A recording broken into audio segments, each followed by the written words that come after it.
बस बहुत हो गया। अब मैं और इंतजार नहीं कर सकता। इतने वर्षों की तपस्या की है मैंने, लेकिन अब और कितने दिनों तक ये तपस्या करनी पड़ेगी। नहीं, बस बहुत हो गया। आज ही मैं वो हासिल करके ही रहूंगा। हरिंदर अपने हाथ में रखी हुई शीशी से काला जल निकालता है और उस झील में डाल देता है। देखते ही देखते पूरी झील का पानी काला पड़ जाता है और अचानक झील के बीचों बीच से तांत्रिक प्रकट होता है। तुमने मुझे क्यों बुलाया? अभी तो बहुत वक्त बाकी था। नहीं, मैं अब और इंतजार नहीं कर सकता।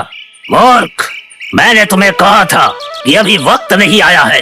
तुम अभी वो हासिल नहीं कर सकता है। नहीं, अब मुझे सोने का मुकुट चाहिए। मैं बहुत इंतजार कर चुका हूँ। तुम जानते हो तुम क्या मांग रहे हो? पूरे 100 वर्ष की तपस्या के बाद ही कोई उस मुकुट को छू सकता है, और तूने तो बस गिने चुने 10 साल की तपस्या की है। इतने में तो कुछ भी नहीं कर सकता। हाँ, नहीं, मैं उसे हासिल करके ही रहूंगा। और मैं समझ गया हूँ कि मुझे अब क्या करना है। ऐसा क्या करने वाले हो? मैं वो हासिल करूंगा, और वो भी बहुत जल्द। हरिंदर वहां से निकल पड़ता है। तभी तांत्रिक मन ही मन मुस्कुराता है। चलो, इसके अंदर तो ये बात है। लगता है ये हासिल करके ही रहेगा। रहस्यमय मुस्कान के साथ तांत्रिक गायब हो जाता है। इधर हरिंदर घने वन की ओर बढ़ता है। तभी सामने से रानी सुमित्रा की पालकी गुजरती है। हरिंदर अचानक आगे बढ़कर पालकी के सामने खड़ा हो जाता है। क्या हो गया? तुम कौन हो और मेरी पालकी के सामने क्यों खड़े हो? महारानी, महारानी, गजब हो गया। राजमहल पर आक्रमण हो गया है। महाराज अब इस दुनिया में नहीं रहे। पूरे राजमहल में अफरा तफरी मची हुई है। तुम ये क्या कह रहे हो? नहीं, ऐसा नहीं हो सकता। अरे, मैं भी उसी महल में काम करता था। जैसे ही मुझे पता चला कि राजमहल पर आक्रमण हुआ है, मैं आपकी तलाश में आ गया। आपको वापस नहीं जाना चाहिए महारानी। राजमहल अब सुरक्षित नहीं है। तुम कैसी बातें कर रहे हो? राजमहल पर आक्रमण हुआ है, मेरे पति मर गए, और तुम कह रहे हो मैं वापस न जाऊं? सैनिक, जल्दी पालकी राजमहल की ओर ले चलो। महारानी, आप कैसी बातें कर रही हैं? वहाँ महाराज मारे जा चुके हैं और दूसरे पड़ोसी राज्य ने महल पर कब्जा कर लिया है। अगर आप वहाँ गई तो आपको नुकसान पहुँच सकता है। आप मेरे साथ मेरी झोपड़ी में चलिए। नहीं, मैं तुम्हारे साथ कैसे जा सकती हूँ? मेरे पति हैं, जिनके साथ मैंने 7 जन्मों तक जीने मरने की कसम खाई हूँ। मैं उन्हें आखिरी वक्त ऐसे नहीं छोड़ सकती। सैनिक, पालकी राजमहल की ओर ले चलो। आप मुझ पर विश्वास करिए। महाराज का मेरे ऊपर बड़ा एहसान है। आपकी रक्षा करना मेरी जिम्मेदारी है। अगर आपको मुझ पर यकीन नहीं है तो आप अपने सैनिकों को राजमहल भेज दीजिए। तब तक आप मेरे साथ मेरी झोपड़ी में चलिए। हाँ महारानी, अगर ये इतना यकीन के साथ कह रहा है तो जरूर इसकी बात में सच्चाई होगी। आप इसके साथ चलिए। हम दोनों राजमहल जाकर देखते हैं कि महाराज सुरक्षित हैं या नहीं। ठीक है, लेकिन जल्दी जाना और जल्दी लौटना। मुझे भी राजमहल जाना है। कम से कम महाराज का आखिरी चेहरा तो देखना है। हरिंदर रानी सुमित्रा को अपने साथ ले जाता है और दोनों सैनिक दौड़ते हुए राजमहल की ओर निकल पड़ते हैं। जब सैनिक राजमहल पहुंचते हैं तो वहां सब कुछ सामान्य होता है। अरे, यहाँ तो सब ठीक है। फिर उस आदमी ने हमसे ऐसा क्यों कहा? चलो अंदर चलकर देखते हैं। पहले ये पक्का तो कर लें कि महाराज ठीक हैं। दोनों सैनिक घबराए हुए महल में प्रवेश करते हैं। राजा हर्षवर्धन सिंहासन पर बैठे होते हैं। अरे, तुम दोनों यहाँ हो। रानी कहाँ है? महाराज, रानी तो हमारे बगीचे के मालिक के साथ एक सुरक्षित जगह पर है। उसने कहा था कि राज्य पर आक्रमण हो गया है और आपको मार दिया गया है। इसलिए हम दोनों आपको देखने के लिए यहाँ आए हैं कि आप सुरक्षित हैं या नहीं। तुम लोग पागल हो गए हो क्या? मैंने अपनी रानी तुम्हारे भरोसे छोड़ी थी और तुम दोनों यहाँ चले आए। जल्दी बताओ, रानी कहाँ है? महाराज, एक आदमी आया था और वो तो हमारे राज्य का माली है। वो साधारण आदमी है। हमारे महल का माली तो 2-3 दिन के लिए दूसरे राज्य गया हुआ है। वो यहाँ कैसे आ सकता है? तुम दोनों ने किसी पर भरोसा करके मेरी रानी को सौंप दिया। अगर मेरी रानी को कुछ हुआ तो तुम दोनों की खालें उधेड़ दूंगा। जाओ और मेरी रानी को ढूंढो। राजा क्रोध से कांप उठते हैं। दोनों सैनिक डर के मारे तुरंत निकल पड़ते हैं और चारों ओर रानी सुभद्रा की तलाश शुरू कर देते हैं। ऐसे ही 2-3 दिन बीत जाते हैं। उधर जंगल की झोपड़ी में रानी सुमित्रा बेचैन बैठी रहती हैं। अरे, 2-3 दिन हो गए, अभी तक कोई सैनिक नहीं आया। पता नहीं राजमहल में क्या हाल हुआ होगा और महाराज कैसे होंगे। तभी झोपड़ी के बाहर घने जंगलों में सैनिकों की आवाज गूंजने लगती है। महारानी, महारानी, आप कहाँ हैं? मेरी आवाज सुनाई दे रही है क्या? महारानी कहाँ है?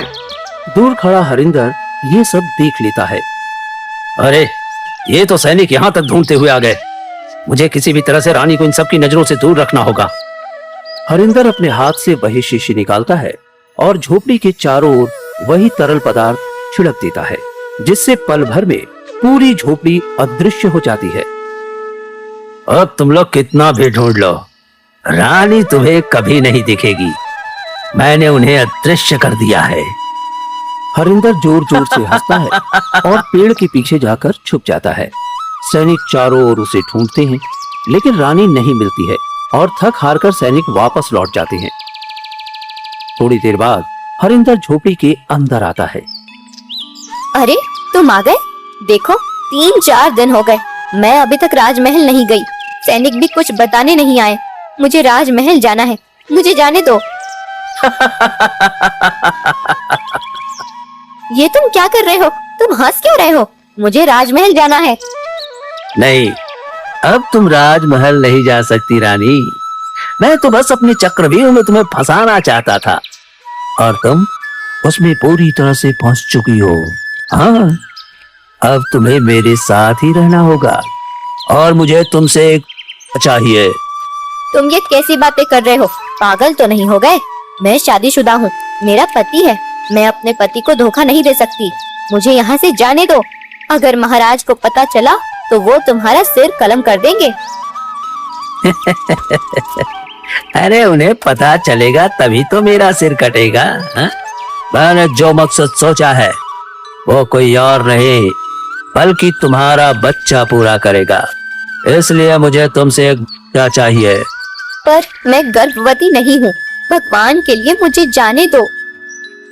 वो अब मेरा होना चाहिए, महाराज का नहीं।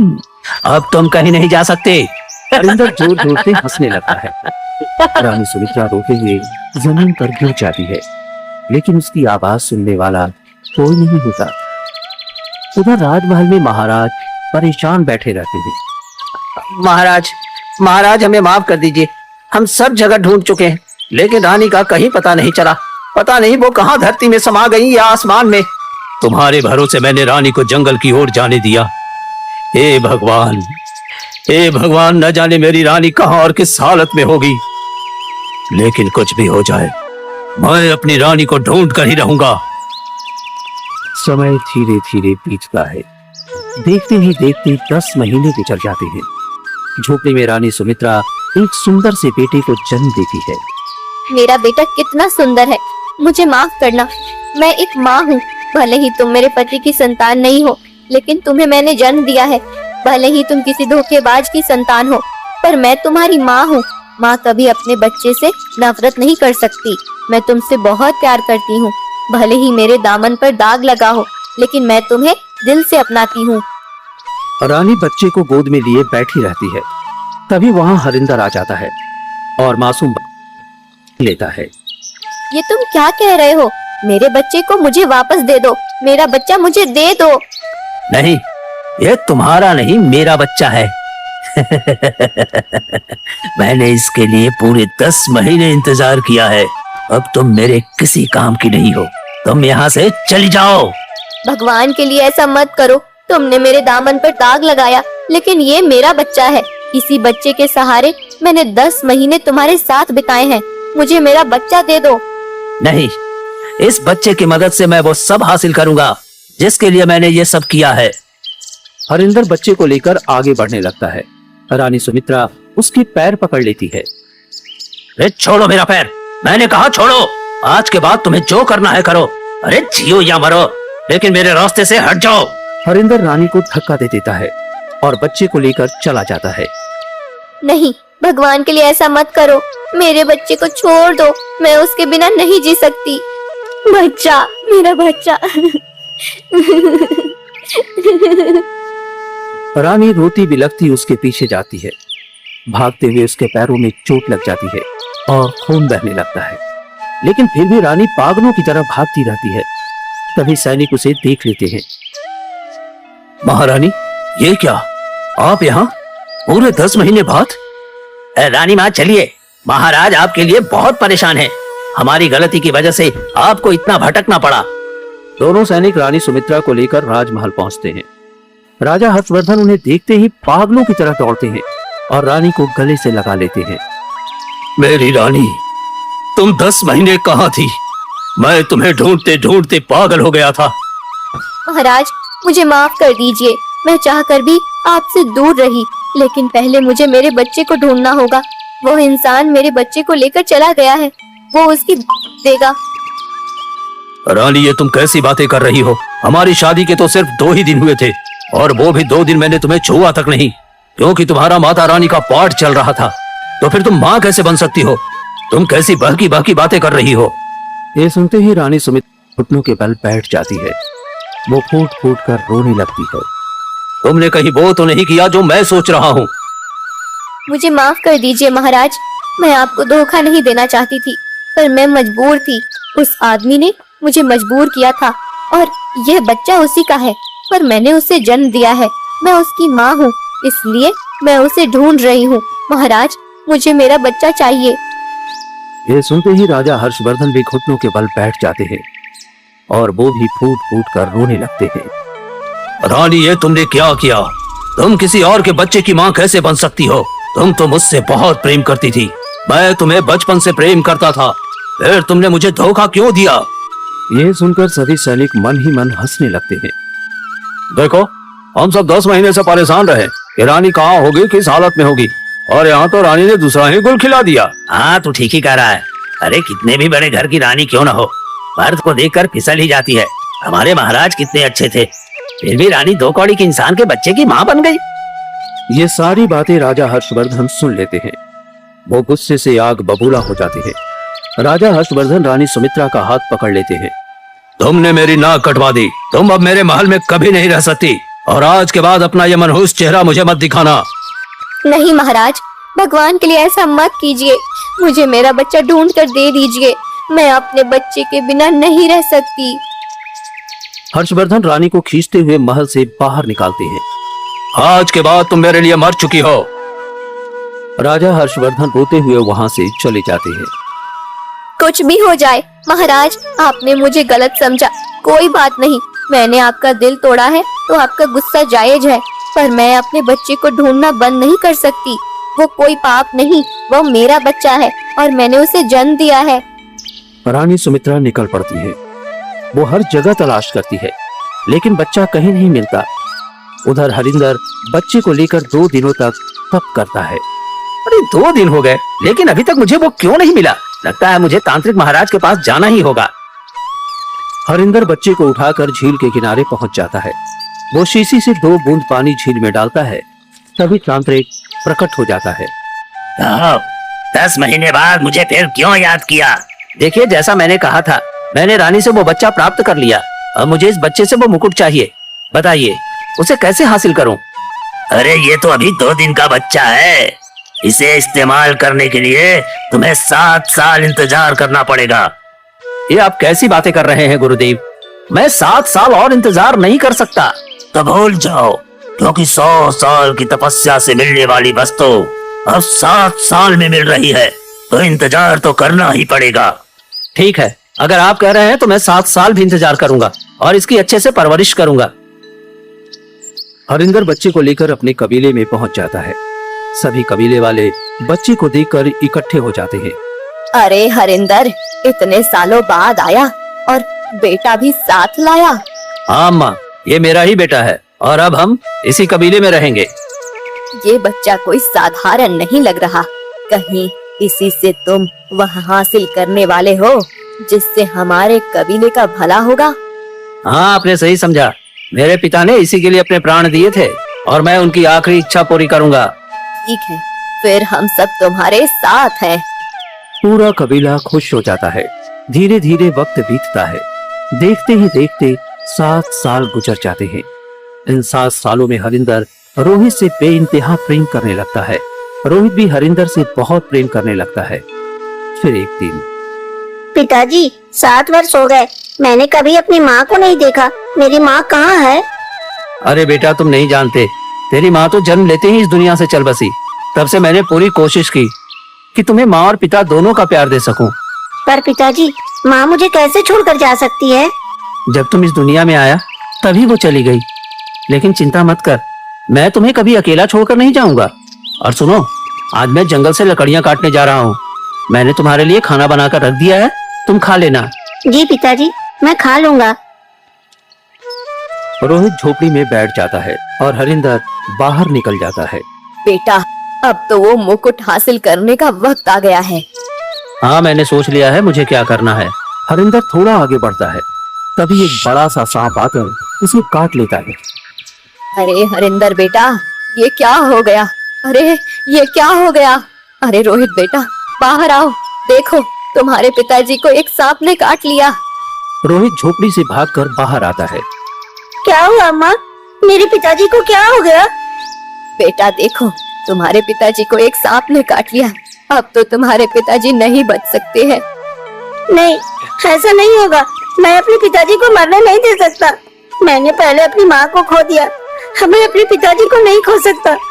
मैं अपने पिताजी को बचा कर ही रहूंगा। अब तो एक ही रास्ता है, घने जंगलों के बीच सुजानंद ब्रह्मकुली की एक गुफा है। उस गुफा के अंदर एक सोने का मुकुट मिलेगा। तुम उस मुकुट को लाकर जैसे ही अपने पिता के ऊपर रखोगे, तुम्हारे पिता ठीक हो जाएंगे, क्योंकि वह मुकुट बहुत शक्तिशाली है। ठीक है, मैं अपने पिताजी से बहुत प्रेम करता हूँ। अगर उन्हें बचाने के लिए मुझे उस गुफा में जाना भी पड़े तो मैं जाने के लिए तैयार हूँ। पिताजी, आप चिंता मत करिए, मैं आपको मरने नहीं दूंगा। रोहित परेशान होकर वहां से निकल पड़ता है। बूढ़ी औरत मुस्कुराने लगती है। रोहित घने जंगल की ओर बढ़ता है, तभी अचानक उसके पैरों में कांटे चुभ जाते हैं। मेरे पैरों में इतने सारे कांटे लग गए, लेकिन मैं रुक नहीं सकता। मुझे किसी भी तरह करके अपने पिताजी को बचाना ही होगा। रोहित अपने पैरों से कांटे निकालता है और बढ़ जाता है। थोड़ी ही दूर जाने के बाद शेर की दहाड़ सुनाई देती है। हे भगवान, ये क्या?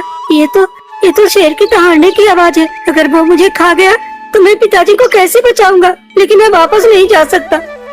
डरते हुए भी रोहित आगे बढ़ता है और कुछ ही देर में एक बहुत बड़ी भयानक गुफा के सामने पहुंच जाता है। अच्छा, तो इसी गुफा के अंदर वो ताज है। लेकिन यहाँ तो इतना बड़ा दरवाजा है, मैं इसे हिला भी नहीं पाऊंगा। तो अंदर कैसे जाऊंगा? लेकिन मुझे किसी भी तरह अंदर जाना ही होगा।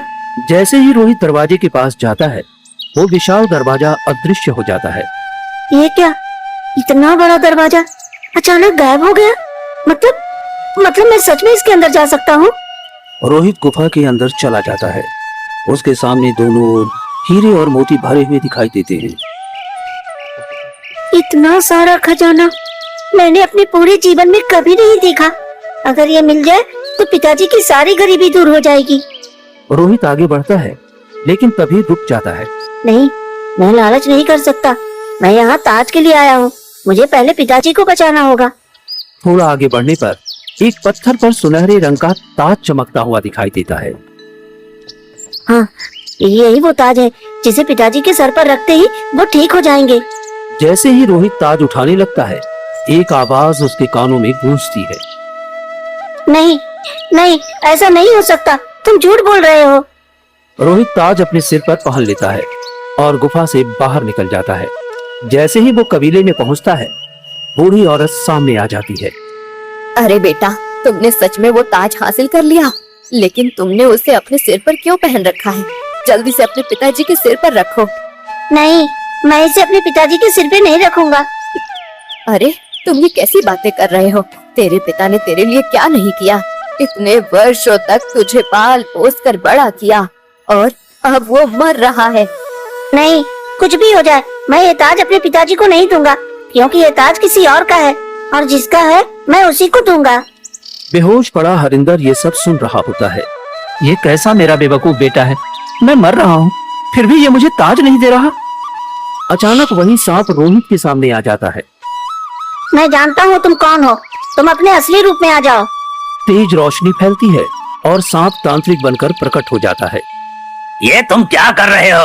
अपना मुकुट उतार कर अपने पिता के ऊपर रखो। नहीं, मैं अपने पिता के ऊपर ये ताज नहीं रखूंगा। तभी हरिंदर गुस्से में उठ बैठता है। नालायक गधा कहीं का, मैं तेरा बाप हूँ। मैं मर रहा था और तू ये ताज मेरे ऊपर क्यों नहीं डाल रहा था? देखिए पिताजी, आप ठीक हो गए ना? एक आवाज ने मुझे बताया था और उसने ये भी कहा था कि मेरी माँ जिंदा है और मुझे मेरी माँ के पास जाना है। गधा कहीं का, तुम्हारी माँ मर गई है। अब जल्दी से ये ताज मुझे दे दे। नहीं, मैं ये ताज नहीं दूंगा। मुझे पता चल गया है आपने मेरी माँ के साथ क्या किया और कैसे उसे धोखा दिया। आप मेरे पिता हैं, लेकिन मुझे आपसे नफरत है। देखो, ये ऐसे नहीं देने वाला। हमें जबरदस्ती ताज लेना होगा। इस ताज को पाने के लिए मैंने 10 साल की तपस्या की। 10 महीने तुम्हारी माँ के साथ रहा और तुझे 7 साल पाला। अगर तूने ताज नहीं दिया तो मैं तुझे सकता हूँ। हरिंदर जबरदस्ती ताज छीनने लगता है कि अचानक सबसे तेज रोशनी फैलती है। पल भर में ही हरिंदर जलकर राख हो जाता है। ये दृश्य देखकर तांत्रिक बूढ़ी औरत और कबीले के बाकी लोग कांप जाते हैं। नहीं नहीं, ये ताज अपने असली रूप में आ गया है। हमें यहाँ से दूर जाना होगा। भागो यहाँ से, भागो। इतना कहते ही कबीले के सभी लोग डर के मारे भाग जाते हैं। मुझे भी जाना चाहिए। मैं पहले ही कह चुका था कि वक्त से पहले इसे हासिल करने का दुष्परिणाम होगा। मैं मरना नहीं चाहता। तांत्रिक भी वहां से चला जाता है। रोहित वहीं बैठकर फूट फूट कर रोने लगता है। माफ कर दीजिए पिताजी, आप भले ही मेरे पिता थे, लेकिन आपने बहुत बुरा किया था। उसके लिए आपको सही सजा मिली है। मुझे अब किसी तरह अपनी माँ को ढूंढना होगा। रोहित वहां से निकल पड़ता है। वो घने जंगलों में 1-2 दिन तक भटकता रहता है, लेकिन उसे सुमित्रा कहीं नहीं मिलती है। हे भगवान, क्या करूं? मैं 2 दिनों से अपनी माँ को ढूंढ रहा हूँ, लेकिन मेरी माँ कहीं मिल क्यों नहीं रही है? मुझे किसी भी तरह अपनी माँ को ढूंढना ही होगा। थोड़ा आगे बढ़ने पर रोहित को जमीन पर एक पागल सी औरत बेहोशी की हालत में पड़ी दिखाई देती है। ये कौन है जो जमीन पर इस हालत में पड़ी है? रोहित पास जाता है और उसके चेहरे से बाल हटाता है। माँ, उठो, भगवान के लिए उठो। ये सुनते ही सुमित्रा की आंखें धीरे धीरे खुलने लगती है। वो सामने खड़े रोहित को देखने लगती है। तुम कौन हो?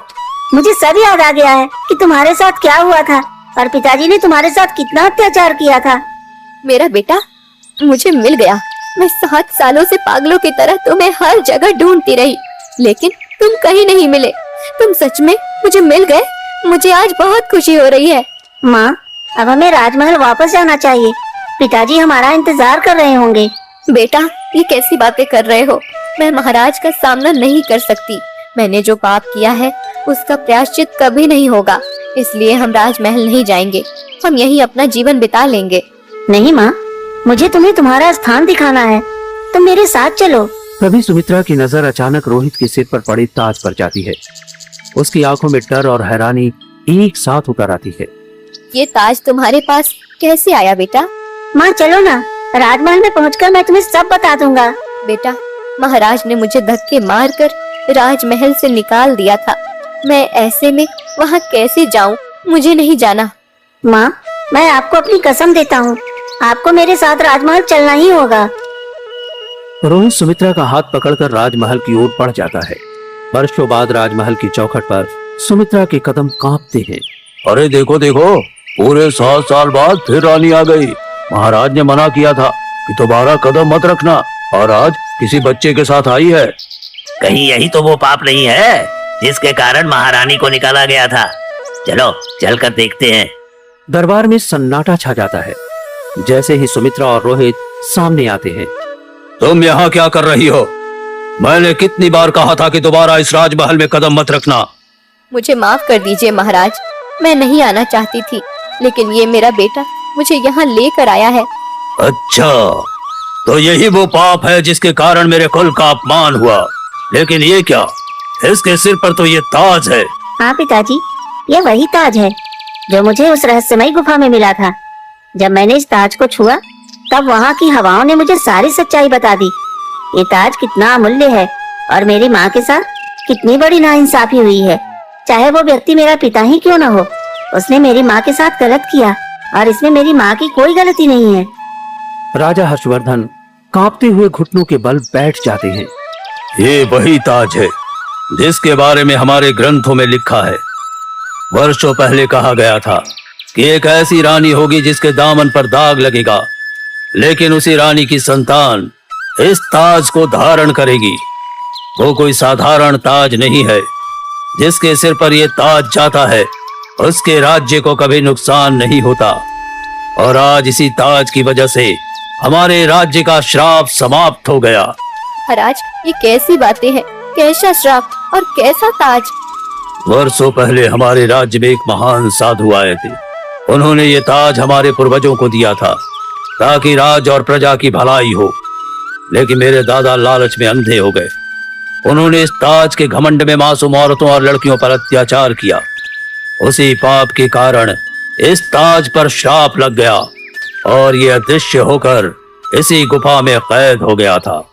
इसके बाद हमारे राज्य में अकाल आया। लोग राज्य छोड़कर चले गए, खेत सूख गए, प्रजा दुखी हो गई। लेकिन मेरे दामन पर दाग क्यों लगा महाराज? क्योंकि श्राप ये था कि जैसे मेरे दादा ने दूसरों की इज्जत को रौंदा है, वैसे ही राजमहल की इज्जत भी रौंदी जाएगी। निर्दोष रानी अपमानित होगी, लेकिन उसी रानी की संतान इस ताज को वापस लाएगी और उसी दिन राज्य को खोए हुए सारे वरदान मिल जाएंगे। आज वो दिन आ गया। सुमित्रा, मैं तुम्हें अपनी पत्नी के रूप में स्वीकार करता हूँ और रोहित, तुम ही मेरे सच्चे उत्तराधिकारी हो। तुम्हारे भीतर वो शक्ति है जिसकी कमी से मेरा राज्य अधूरा था। राजा हर्षवर्धन सुमित्रा और रोहित को गले लगा लेते हैं। पूरे दरबार की आंखें नम हो जाती है। महाराज, मुझे माफ कर दीजिए। हमने रानी के लिए गलत शब्द कहे। रानी तो देवी निकली। इन्होंने हमारे वर्षों के दुख को दूर कर दिया। रानी माँ, हमें माफ कर दीजिए। सुमित्रा राजा हर्षवर्धन और रोहित के साथ राजमहल में फिर से अपने स्थान पर खड़ी होती है। वर्षों बाद राजमहल में फिर से सच्चाई और न्याय की रोशनी मिलती है।